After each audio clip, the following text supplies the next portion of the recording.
মালদার গাজল সারদাপল্লী এলাকায় মনমোহন শ্রীমতী দেবী সরস্বতী শিশু মন্দির এবং মুকুন্দলাল রেণুকাবালা সরস্বতী বিদ্যা মন্দিরে জন্মাষ্টমী উপলক্ষে ছাত্রছাত্রীদের নিয়ে কৃষ্ণ সাজো প্রতিযোগিতা অনুষ্ঠিত হয়। এই প্রতিযোগিতায় শতাধিক ছাত্রছাত্রী কৃষ্ণ সেজেছিলেন।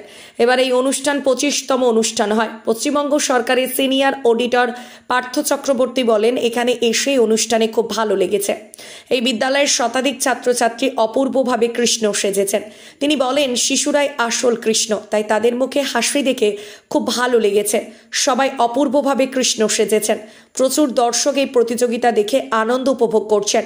এই বিদ্যালয়ের প্রধান আশ্চর্য আনন্দমোহন তালুকদার বলেন, জন্মাষ্টমী উপলক্ষে প্রতি বছরের ন্যায় এবারও ছাত্রছাত্রীদের নিয়ে কৃষ্ণ সাজো প্রতিযোগিতা অনুষ্ঠিত হয়। শতাধিক ছাত্রছাত্রী প্রতিযোগিতায় অংশগ্রহণ করেন। এবার এই অনুষ্ঠান 25তম বর্ষ অনুষ্ঠান। এই অনুষ্ঠান দেখার জন্য প্রচুর দর্শকদের সমাগম হয়। এই প্রতিযোগিতা 2টি বিভাগে ভাগ করা হয়েছে। প্রথম বিভাগে 3 জন এবং দ্বিতীয় বিভাগের 3 জনকে পুরস্কৃত করা হবে। এছাড়া প্রত্যেক ছাত্রছাত্রীকে সান্ত্বনা পুরস্কার দেওয়া হবে। শ্রীকৃষ্ণের শুভ জন্ম জয়ন্তী অর্থাৎ আজকে শুভ জন্মাষ্টমী তিথি।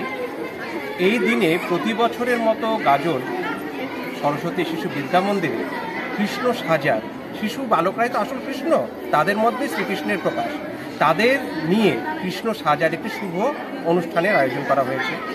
এখানে সব শিশুই অপূর্ব সুন্দর, কিন্তু তাদের মধ্যে আমাদেরকে বেছে নিতে হবে তারা সবচেয়ে সুন্দরভাবে নিজেদের তুলে ধরেছে। এই অনুষ্ঠানটি কিছুক্ষণ আগে শুরু হয়েছে, আমরা বেছে নিচ্ছি।